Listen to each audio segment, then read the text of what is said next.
အားလုံးပဲမင်္ဂလာနေ့လေးနေပါရှင်ဒီနေ့တော့မယာစာတုတ်ပီနဲ့မာယာဆန်အင်ကြီးစာအုပ်ရဲ့အခန်း၅ကိုဆက်လက်ဖတ်ပြမှာဖြစ်ပါတယ်အခန်း၅အင်ကြီးဤရာဇဝဲခေါဆွဲကျော်တုတ်ကိုကင်ပြီးခြံဆောင်ကြီးကိုရှာရ၏ခြံဆောင်ကြီးအားမီးဖို့တဲတွင်တကုတ်ကုတ်ချက်ပြုတ်နေသည်ကိုတွေ့၏ဘိုက်ကလေးပေးလိုက်ဟိမင်းကိုမင်းကိုဟုနောက်လိုက်၏ဘိုက်ကလေးကမျက်နှာရှုံးမဲ့သွားသည်ခြံဆောင်ကြီးရော့ပြိုးခေါဆွဲကျော်ခြံဆောင်ကြီးသည်တုံတုံရင်ဖြင့်လှမ်းယူ၏ကျေးဇူးဘိုက်ကလေးကညာကတရေ6ပုံမျိုးစုံကိုပြောပြ၏မှန်တရေဆလောင်ပုံတရေစောင်းတရေအပြင်ကျိုးတရေအိမ်မက်ပင်ပါပါသည်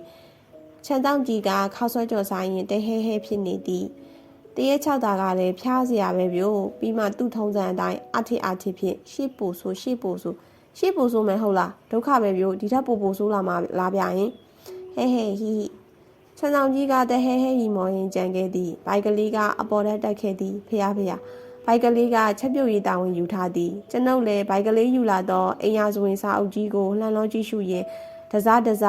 စိတ်ဝင်စားကဆက်ဖတ်မိသည်စာအုပ်ကြီးကရှေးလက်ရည်ဖြင့်လှပသေးသက်စွာရေးထားခြင်းပေသည်စာအုပ်အဖွင့်တွင်ကတွေ့ရသောဓာတ်ပုံကပကြီးကားကြီးတွင်တွေ့မြင်မှုခဲ့သောလူပုဂ္ဂိုလ်ကြီးဤပုံသာဖြစ်ပါခြင်းအချိန်ကမြန်မာပြည်ကိုအနေချက်အစိုးရအုပ်ချုပ်နေခြင်းဖြစ်သည်တောင်တန်းဒေသတွင်စော်ဘွားများတကိုးထွားနေစဉ်ဖြစ်၏ရှမ်းမောမြေမြင့်ဤမြို့တော်တောင်ကြီးမြို့ကလေးတွင်ကြေးရက်တက်မိဘနှစ်ပါးမှဖွားမြင်လာသောနန်းမို့အမည်ရှိရှမ်းမျိုးသမီးလေးသည်အပြိုပေါ်ဝင်စားလှကျင်တိုင်းလှသွေးကျိန်နေရာပန်းနှင်းစီအနာပြားပရုံများရစ်ဝဲနေတကဲ့သို့လူပြိုကာလသားတို့၏ပါဇက်ဖြာတွင်တန်တပြောဆိုနေကြ၏ဘင်ဂျိုတီးပြီးချီရေးဆိုသူမဲသလင်တန်ပေးပြီးချစ်ကျိုးသွယ်သူရှောက်ပြန်တန်ပေးလူပြိုများမှာနန်းမို့တို့၏အနီးတစ်ဝိုက်တွင်အမြဲတွေ့ရသည်တော်ဝင်နန်းထိုင်ပန်းမကိုက်လေးမို့တော်ယုံကာလသားများအနာမကတ်နိုင်ပါကြီးနန်းမို့၏မိဘများနှင့်အထူးတလဲရင်းနှီးပြီးအိမ်တွင်းသို့ဝင်စေထွက်စေသွားနိုင်သူမှာစော်ဘွားဆွေရိတ်မျိုးရိတ်မကင်းသည့်ဆက်ဟုံဖားဆိုသည့်လူငယ်လေးဖြစ်သည်ဆက်ဟုံဖားသည်လည်းကြေးရက်သက်မိဘနှစ်ပါးမှမွေးဖွားလာသူဖြစ်ရာရုပ်ရည်တန်နှင့်ခန့်ချော၏ဆက်ဟုံဖားနှင့်နန်းမို့ကအမြင်အားဖြင့်ရွှေနှင်းမြပမာလိုက်ဖက်တင့်တယ်လာပေ၏သို့သောမေတ္တာတရားဟုသည်ဥစ္စာငွေကြေးတနာပေါ်တွင်မူတည်ခြင်းမရှိဖြစ်ရာနန်းမို့မှာစောင့်အောင်ဖာကိုမိဘချင်းသဘောတူထားသဖြင့်သာအလိုက်ထိုက်ဆက်ဆံနေရတော့လဲမေတ္တာအားဖြင့်ကတစက်လေးမှမထားနိုင်ခြင်းကအမှန်ပင်စောင့်အောင်ဖာကအချို့ငွေကြေးတနာချမ်းသာသူတို့၏ထုံးစံအတိုင်းရမကအမြဲမီဝဲလေးရှိ၏လောင်းကစားလဲအမြင်ပြုကအပေါင်းဖော်များနှင့်အေးလာဝါလာအချိန်ကုန်နေသည်သာများပေသည်စောင့်ဖာနေအလုံးလုံးဖို့စိတ်ကူမရှိဘူးလားအိုးကိုမှတသက်လုံးစားမကုန်တဲ့စီးစိမ်တွေဥစ္စာတွေရှိနေတာပဲကိုမို့ရဲ့ဘယ်မှာအလုံးလုံးဖို့လို့မလဲအလုံးလုံးနေရင်ပျော်စရာကောင်းတဲ့အချိန်တွေကိုအလဟတ်သက်ဖြုံးသီးတယ်လို့ဖြစ်နေမှာပေါ့ကွယ်နန်းမို့ကစောင့်ဟုံဖာကိုအထင်ကြီးစိတ်မရှိချစ်ချင်မြတ်တာဟူသည်တအူးကိုတအူးအထင်ကြီးလေးစားခြင်းမှစကြည်ရာနန်းမို့ကစောင့်ဟုံဖာကိုမချစ်ချင်းကမဆန်းလာကြနန်းမို့သည်ရုပ်ရည်ချောမောလှပသလောက်ပင်အတန်လဲတာသူဖြစ်ရာဂီတကိုလွန်စာမှဝါသနာထုံလာပေသည်ထိုခေတ်အခါကပေါ်ခဲ့သောမက်ဒလင်ဂီတာအကော်ဒီယန်ဘင်ဂျိုတို့ထက်သူများကမြန်မာဆောင်ကိုပုံမနှိမ့်ချိုက်သဘောကျခဲ့သည်မေစောင်းတီးတင်ခြင်းနဲ့မေရဲ့ထိုသမီးဤလူရင်ဆန္ဒမှန်သမျှကိုဖြည့်ဆည်းပေးနေကြအတိုင်းသမီးတင်ယူခြင်းသောစောင်းပညာကိုသင်နိုင်စေရန်စောင်းပညာရှင်အကျော်မော်မောင်ကြီးကိုအိမ်ပင်တင်ယူစေ၏စောင်းဆရာလေးမောင်ကြီးကစောင်းဆရာကြီးဥဥကာဤသားဖြစ်ချေရာအဖေချေရာနင်းသောစောင်းဆရာတဦးဖြစ်ပေသည်မောင်ကြီးကအသက်30ခန့်အသားလက်ကိုဟန်တွေပြောင်းပြီးစောင်းတီသမားပြီးစကားအရာတွင်လွန်စွာမှတိမ်မွေ့နူးညံ့ပြီးတစ်ဖက်သားကိစ္စကိုအလေးထားဆောင်ရွက်တတ်သူဖြစ်၏မောင်ကြီးရေဒီမှာပဲထမင်းစားသွားခဲ့ဟုတ်ကဲ့ပါတော်နမမိုး၏မိဘများကယူသားအေးဆေးသူများဖြစ်ချေရာနူးညံ့တိမ်မွေ့သောမောင်ကြီးကိုတူသားရင်းနှင့်ဆက်ဆံကြ၏မောင်ကြီးသည်နန်းမို့ကိုစောင်းပညာသင်ကြားပေး၏မောင်ကြီးကစောင်းတီးပြီးနန်းမို့ကတချင်းဆိုလျင်ကြားရသူအပေါင်းနဝင်ပီယန်စိတ်ကဂီတရင်ကျော်တွင်တသိမ့်သိမ့်လိုက်ပါကြရကြ၏အိုချင်းထီဆိုသည့်အတိုင်းချောမောလှပလွန်သည့်နန်းမို့နှင့်စောင်းဆရာလေးမောင်ကြီးတို့ရေငံမိကြပေသည်အဆင့်အတန်းကမိုးနှင့်မြေကြီးပမာသာစောင့်ဖာ၏တငယ်ချင်းများကစောင့်ဖာကိုလှောင်ကြကြသည်နန်းမို့ကတော့တနေ့တခြားလှလာစောင်းပညာလေးကလည်းတနေ့တခြားတက်လာတက်ဆိုစောင်းဆရာလေးကအနီးကပ်ကိုဖိရင်ဖေးတီးကြပေးနေတာကိုကွာဟာဒီစောင်းဆရာစုပ် ကိုနဲ့မတန်မရမကြည့်ဘူးအနူလက်နဲ့ရွှေကွက်နိုင်ချင်လို့ရမလားကွာ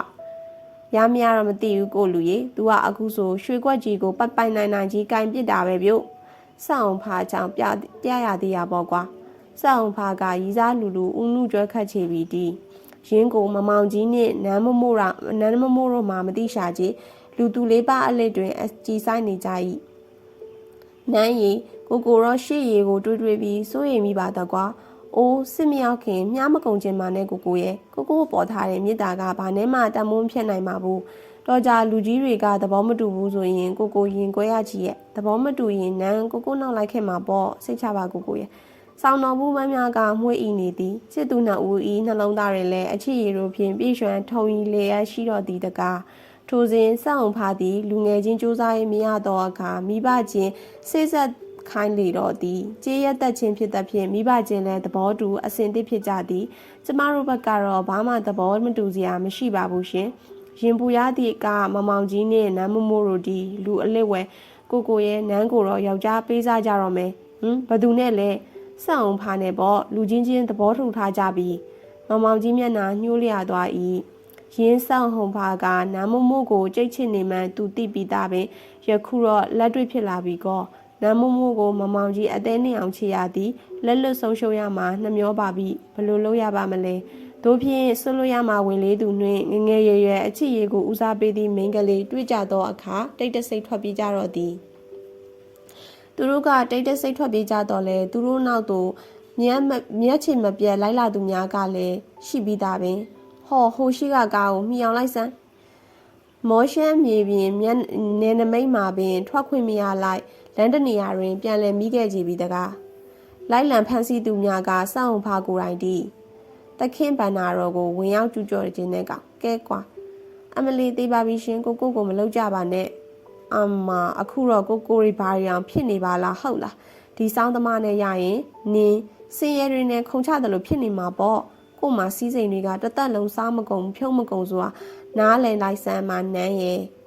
နန်းမို့ကိုမိဘများထံပြန်ခေါ်သွားသည်မမောင်ကြီးကစောင့်ဟုံဖာလက်ချက်ဖြင့်မြေပြင်တွင်ပုံလျက်သားလဲကျခဲ့ပြီးသည်တို့ဖြင့်စောင်းပညာကျော်မောမောင်ကြီးတဲ့မှာမောမြင်မှပျောက်ဆုံးခဲ့ရကြတော့သည်နန်းမို့လည်းမိဘစီစဉ်ရာစောင့်ဟုံဖာနှင့်လက်ခတ်ရ၏တောင်ကြီးမျိုး၏အစွန်ဖျားရှိတောင်ကုန်းကလေးထိပ်တွင်စံအင်ကြီးတစ်စောင်ဆောက်လုပ်ခဲ့သည်နန်းတော်ဓမြခမ်းနားလာသောထိုစံအင်ကြီးတွင်စောင့်ဟုံဖာနှင့်နန်းမို့တို့နေထိုင်ခဲ့သည်စောင့်ဟုံဖာကနန်းမို့ကိုရ၍အပျော်ကြီးပျော်ခဲ့သည်နန်းမို့ကမိမြပင်စည်းစိမ်ကြီးနေစေကမူမပျော်ပိုက်နိုင်အချစ်ဦးစောင်းစရာလေးကိုသာတတိယနေတတ်သည်လာပြညများတွင်လာတာဆောင်တက်၍စောင်းတီးတချင်းဆိုနေတတ်သည်ပတ်ပြိုတချင်းတန်သည်လေဝဲနွဲ့လေးနှင့်လွင့်ပြန်ပါလာတတ်သည်စောင်းတန်နှင့်မိမပြိုလေး၏တချင်းတန်သည်စံအိမ်ကြီး၏အထိတ်အမှတ်ဖြစ်သည်စောင့်ဟုံဖာသည်လည်းအတိတ်တစီ6လမှုကိုခံခဲ့ရ၏ထိုခေတ်အခါကမမောင်ကြီးအားသူတက်ခဲ့ခြင်းကိုငွေဖြင့်ပေါက်၍အမှုကိုပြည့်ပြည့်စေခဲ့သည်တက်တေမခိုင်လုံ၍အမှုပိတ်ခဲ့တော့လဲစိတ်တစီကမူ6လဆဲဖြစ်သည်မောင်ကြီး၏ဝိညာဉ်သည်သူ့အနီးအပါတွင်အမြဲတစေစောင့်နေသည်ဟုစိတ်တစဆန်ဆန်ထင်မြင်လာသည်လူပြိုလူဘဝကယမကအိုးခေါင်းထဲဆိုင်နေသလိုမိမရတော့လဲမထူးချေနန်းမို့သည်စက်ဟုံဖာကိုမူလာကပင်မချစ်သူဖြစ်ချေရာယောက်ျားဖြစ်လာတော့လဲထိမ့်သိမ့်ပဲ့ပြင်ပေးမှုမရှိချေကိုလန်ကိုသွားသဘောဖြင့်ပေးလျက်ကံပစ်ထားလိုက်ချေတော့သည်တို့ဖြင့်စက်ဟုံဖာသည်အရက်အလွန်ကျွန်းတော့ရမှစိတ်မမှန်တော့သူတို့၏အိမ်တော်တက်က10နှစ်မြကြာညောင်းခဲ့သည်တမီလေးတယောက်ပင်ရခဲ့သည်စက်ဟုံဖာကနန်းမို့ကိုချစ်ရှာသဖြင့်စောင်းတီးခြင်းကိုမနစ်မြို့တော်လဲမတားမြစ်ချေထိုအခါကစက်ဟုံဖာတို့ချံအတွင်တွင်ဆွေမျိုးသားချင်းများလည်းမရှိကြလွတ်လပ်စွာနေထိုင်လို၍တောင်ကုန်းမြင့်ပေါ်တွင်အိမ်လာဆောက်ခြင်းဖြစ်ပေရာဆွေမျိုးညာတကာများလည်းခေါ်ယူထားခြင်းမရှိပါပေချမ်းဆောင်ကြီးဦးဝိုက်ဆန်တို့လင်များနှင့်သူတို့၏ကလေးဒုက္ခိတလေးမောင်လူချောသာရှိကြသည်တာလီဘဝဆိုးလာပါတကွယ်မောင်လူကျော်ကဘဝကံအကျိုးပေးနေလာ၏မွေးရပါကျော်တွင်ဘူးကြီးပါလာရှာသည်ရင်းတို့ရုပ်ဆိုးလာသဖြင့်စာနာ၍နာမည်တော့လှပါစေတော့ဟုရည်ရွယ်ကမောင်လူကျော်ဟုနာမည်ပေးခဲ့ခြင်းဖြစ်သည်တနေ့တ၌စောင့်ဟုံဖာသည်အရက်အလွန်ကျွံတောက်ပြီးဓာတ်ဆက်ဖွင့်ကအပေါ်ထက်တွင်ဇနီးတဲ့ကိုကခိုင်းသည်နန်းမို့ကယောက်ျားအလိုကြကပြရချေသည်ထိုစဉ်မှာပဲအိမ်ရောက်ထက်ဝဲရဲနှင့်ရွာသားများရောက်လာ ကြသည်ဆက်ဟုံဖားကသူကျူးလွန်ခဲ့သောလူသက်မှုကြီးဘူးပေါ်သလိုပေါ်ခဲ့ပြီးသူဆိုသည်ကိုသဘောပေါက်ခဲ့ချပြီးသည်တောက်ရဲတွေပါလားငွေသည်အချိန်ကာလအတိုင်းအတာတစ်ခုသာဖုံးအုပ်ထားနိုင်သည်တကားနတ်ပြည်မှငရဲသို့ခုံမစင်းလိုပါချေသူမရှိသည့်နောက်ပိုင်း၌နံမို့မို့ကိုလည်းမထားခဲ့လိုပါချေဆက်ဟုံဖားကတကူကောင်းသမားသည်သူသည်လည်းထိုခေတ်အခါကအာနာပိုင်တို့လက်တွင်ဆက်တိုင်တက်ရမည်နည်းသူကိုလည်းပင်ကိုကြိုးကွင်းစွတ်ခဲ့ပြန်သည်မောင်ကြီးဝိညာဉ်ကသူ့ကိုလက်စားချေပြီးသည်ရာဇဝတ်ပေကပြေးမလွတ်တော့ကြီးတို့ဖြင့်နှင်းမြူရတိုင်းသောစောင်းတညဝဲနှလောင်းပြိုင်သေးဆုံးသွားခဲ့သောဆန်အင်ကြီးက၆ချပွဲရာနာမည်ကြီးခဲ့ပေသည်ဆက်ဟုံဖာနှင့်နန်းမမို့တို့၏တဦးရီသောသမီးလေးနန်းကလျာကြံခဲ့သည်ခြေသည်